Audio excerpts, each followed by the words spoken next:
बच्चों देखिए മിനിഞ്ഞന്ന് പഠിച്ച പാഠത്തിൻ്റെ ബാക്കി. പ്രാവു പറഞ്ഞില്ലേ രാജാവിനോട്, മേരെ ജാൻ ബച്ചായിയെ, എൻ്റെ ജീവൻ രക്ഷിക്കൂ എന്ന് പറഞ്ഞതില്ലേ. ഈ സാലിം, ഈ അക്രമിയായ പരുന്തിൽ നിന്നും ജീവൻ രക്ഷിക്കൂ. അപ്പോൾ അതിന് പരുന്ത് പറയുന്ന മറുപടി നോക്കൂ. നഹി, പറ്റില്ല. ഉസ്കോ മേരെ ഹവാലേ കീജിയെ, അതിനെ എനിക്ക് വിട്ടുതരൂ. മുझे ഭൂക്ക് ലഗി ഹേ, എനിക്ക് വിശക്കുന്നു. മേരാ ശിക്കാർ ഹേ, എൻ്റെ ശിക്കാറാണ്, എൻ്റെ ഇരയാണ്.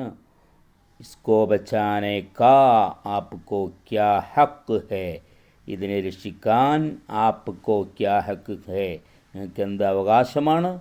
ബാസ് കഹിനെ ലഗ, പരുന്ത് പറയാൻ തുടങ്ങി. കബൂത്തർ ഔർ ബാസ് കി ബാതേൻ സുൻകർ, പ്രാവിൻ്റെയും പരുന്തിൻ്റെയും സംസാരം കേട്ട് രാജ ഔർ സാരേ ദർബാരിയോं को തഅജ്ജുബ് ഹുവ, കാര്യങ്ങൾ കേട്ട് രാജാവിനും മുഴുവൻ സദസ്യർക്കും അത്ഭുതം ഉണ്ടായി, അത്ഭുതം തോന്നി.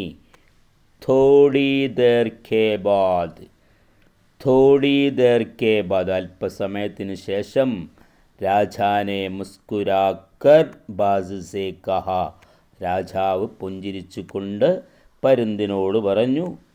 ഠീക്ക് ഹേ, കറക്റ്റാണ്, ശരിയാണ്. യേ കബൂത്തർ ബേശക് തുമാരാ ശിക്കാർ ഹേ, യേ കബൂത്തർ, ഈ പ്രാവ് ഒരു സംശയവുമില്ല, തുമാരാ ശിക്കാർ ഹേ, നിൻ്റെ ഇരയാണ്. മഗർ, പക്ഷേ, ഇസ്കി ജാൻ ബച്ചാനാ ഭീ, പക്ഷേ ഇതിൻ്റെ ജീവൻ രക്ഷിക്കുക എന്നത് മേരാ ഫർസ് ഹേ, എൻ്റെ ഉത്തരവാദിത്തമാണ്, എൻ്റെ കടമയാണ്. നഹി മഹാരാജ്, അല്ല മഹാരാജാവേ. മേ ഭീ ആപ്കി Praja may say home, may ഭീ ആപ്കി പ്രജാ മേ സേ ഹോം, ഞാനും താങ്കളുടെ പ്രജയിൽപ്പെട്ടയാളല്ലേ.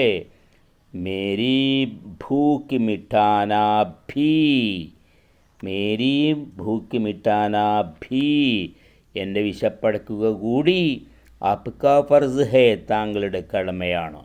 ബാസ് സോർ സേ കഹ, ആ പരുന്ത് വളരെ ഉച്ചത്തിൽ പറഞ്ഞു, അല്ലെങ്കിൽ ശക്തമായി പറഞ്ഞു എന്നർത്ഥം. ഈ പാഠഭാഗം കേൾക്കുക, എഴുതുക, വായിക്കുക, ഓടിവിടുക. ഓക്കെ, ശുക്രിയ.